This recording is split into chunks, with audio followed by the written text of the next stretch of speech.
Yeah, so hello everyone, and thanks for joining the call.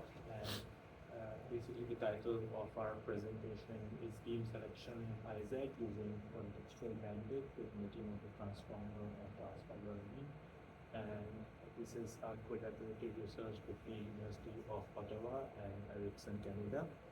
So, starting my presentation, this is like the outline of our presentation. So starting with the introduction, we have all heard a lot about ISAC, integrated sensing and communication within this conference, and so this research mostly focuses on that. And as we know that in future 6G networks, it is like a very key feature that is being envisioned.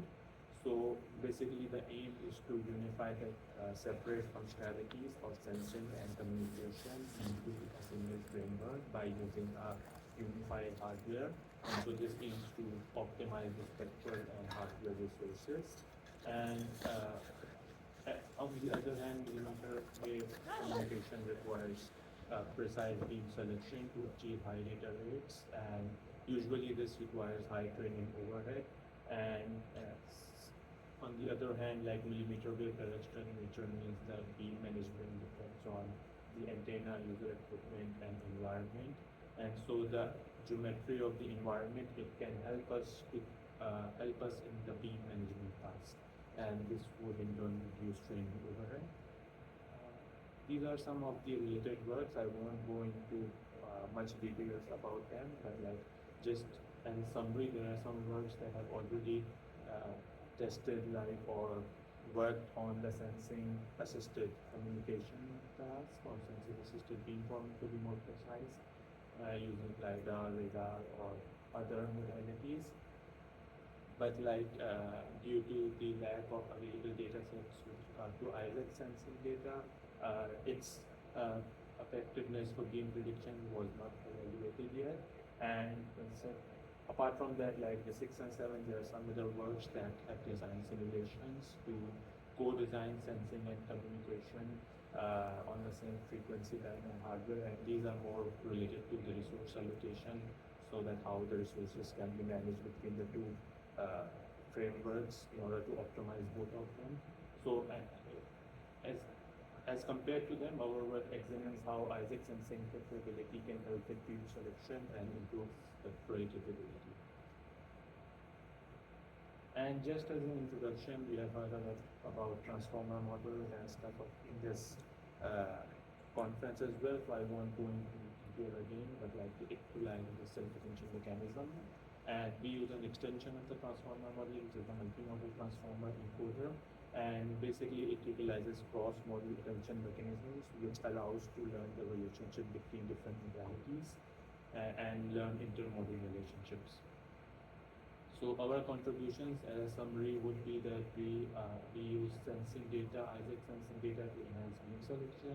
We are using a transformer plus RL algorithm to perform cooperative beam selection.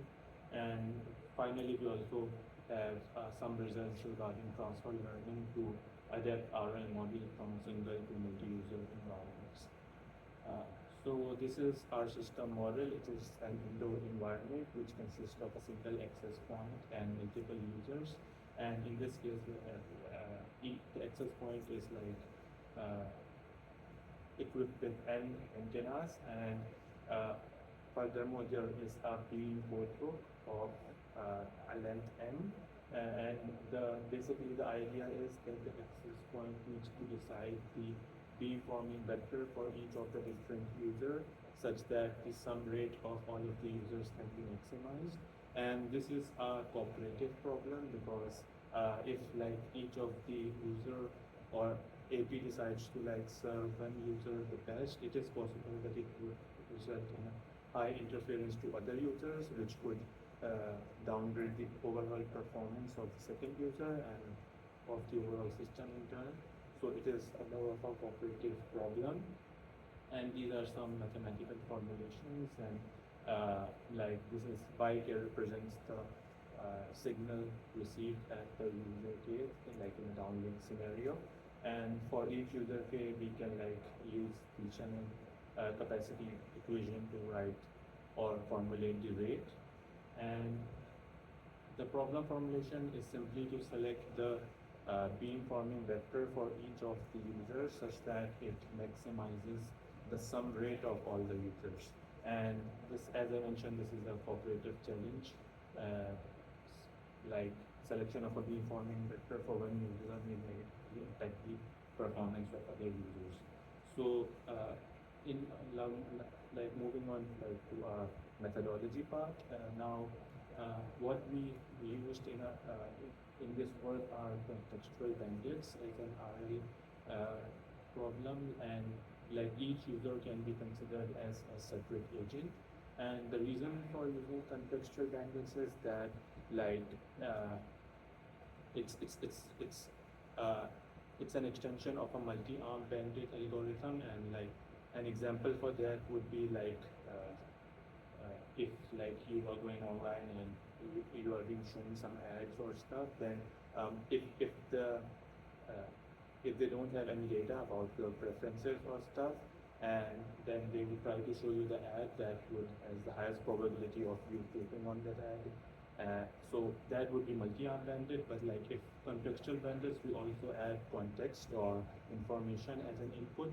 So like if in online advertisement they have art history or preferences or other data, then that could act as an input as well in order to show us like what's the most relevant thing. So similarly over here, we use contextual bandits, in which case the sensing data and the user location data, they would act as an input to our contextual bandit agent, and in each of the time steps also is like independent from each other, unlike the motivational reinforcement learning methods where the next state is depending on the previous state.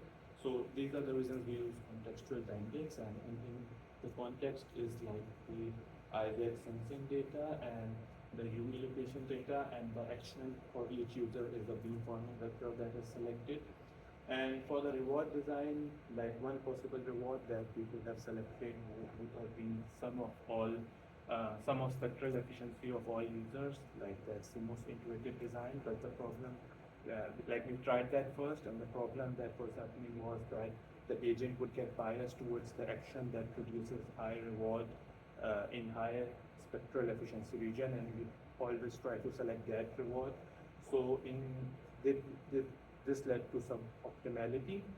So we tweaked our reward design in order to include a distance-based vector as well, where the dk over here represents the distance of user k to AP, and P is just a hyperparameter that needs to be tuned empirically.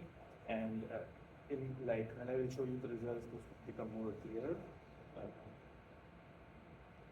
So this is like the structure of our agent, like a contextual bandit agent. So the context is like the ISAC sensing, the UV location data, and then the ISAC sensing data, it is passed, like you can think of that as an image. So it can be passed through multiple convolutional layers, and this like sort of produces an embedding like after like it is flattened, and then that could be like concatenated with the UV location data. And this concatenated features are then passed through multi-modal transformer encoder, which can like learn the inter-modal relationship between the two input modalities. And after that, we pass it through a few linear layers, and that is like the output. The output is basically the Q value or the expected reward of selecting each of the M actions, which are like the beamforming vectors. So in our case, M is 64. So like for each of these 64 different beamforming vectors, this is going to output the expected reward that the agent is expected to get. So like once the agent is completely trained, we would expect that the action that results in the highest reward, the agent would be selecting that. So that's the structure, and this is the like the learning algorithm as like for our like contextual bandit agents.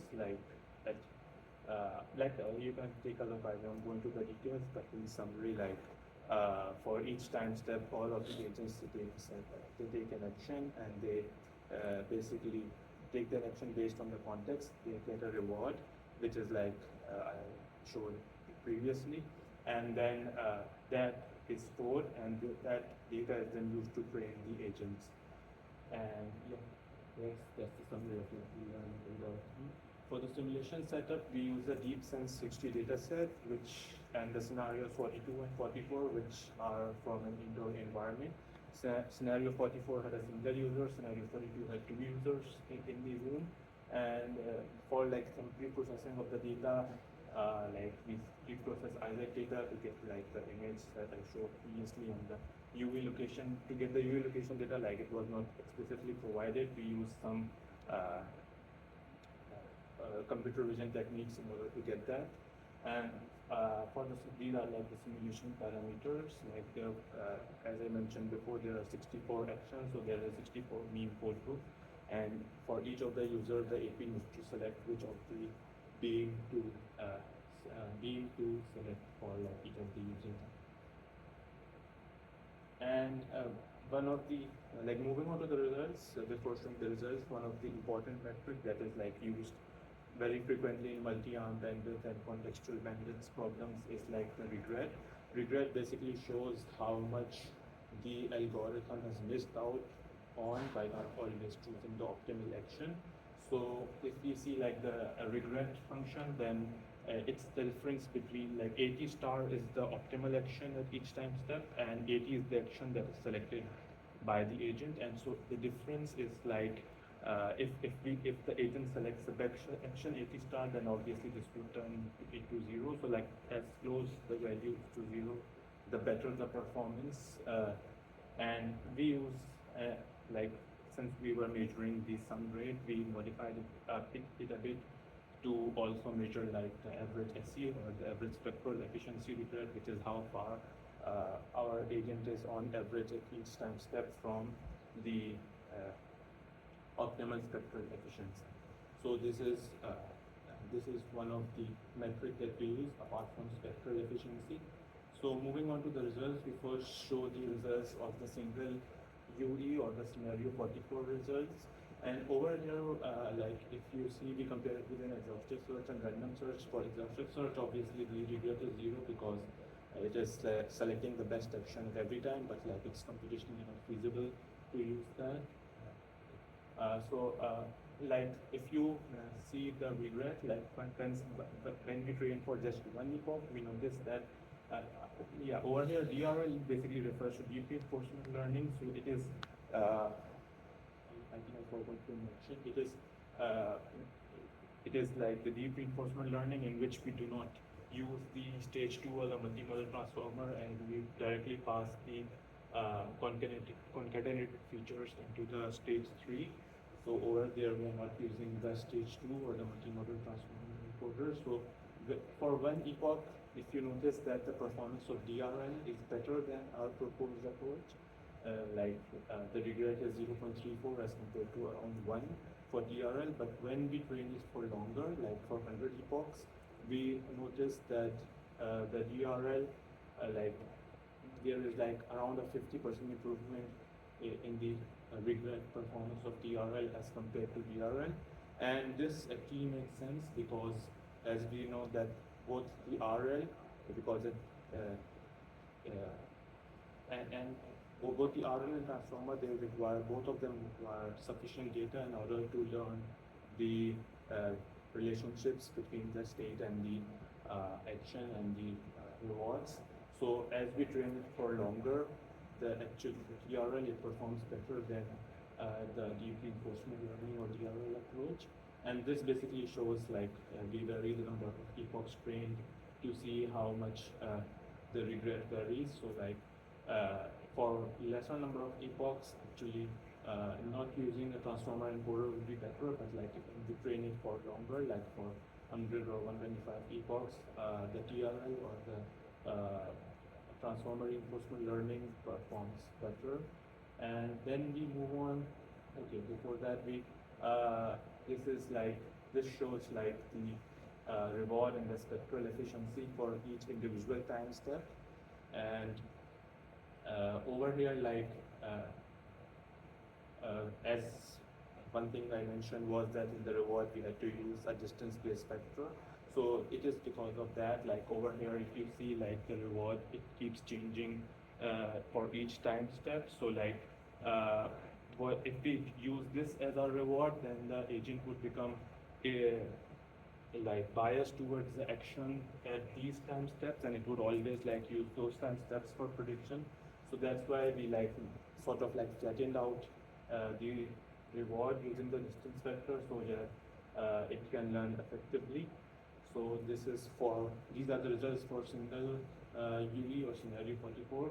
Then we moved on to scenario 42, which was the multiple UE results. And over here, the regret is actually on the right side. So over there, we can see that in that case as well, our approach like performs around 10 to 12% better than the DRL. And 16, so fast. And at the end, like we thought that like rather than training for 100 epochs, what if we could use some sort of transfer learning from like the single UE approach to the multi-UE approach so that it could reduce the training time. And so over here, like the terminology is like TL means transfer learning, and DRL is deep reinforcement learning, DRL is transformer reinforcement learning. And over here, we notice that even when we do transfer learning and we train for just one epoch using our approach, the regret significantly reduces. Like over here, if we train it for 100 epochs, we get around 0.7 regret. But if we like train the single agent model just even for one epoch, it reduces to 0.5618. And over here, this graph shows like the reward with regards to each of the time step, and it shows that overall in general like TL TRL outperforms TRL in most of the time steps. Yeah, so that's like to conclude my presentation. So we design a novel contextual bandit algorithm to appropriately select beams to maximize some spectral efficiency. And we demonstrated the usefulness of ISAC sensing data for optimization of various communication tasks. And we showed that multimodal transform help to learn the inter-modal relationships, and we also shows the effectiveness of transfer reinforcement learning. So yeah, that's all from the presentation, and thank you for listening. Any questions?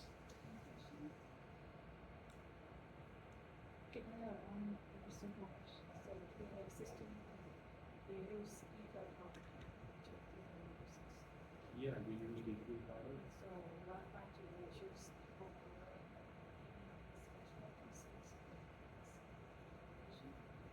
Not really right now. Like I think in the first step we were like trying to optimize which of the beam to select. And if we also include power, that would like obviously actually improve the performance, but that would be at the cost of added complexity. But like right now we were just selecting or trying to show that the IDEX sensing data can help to select which of the beams. I think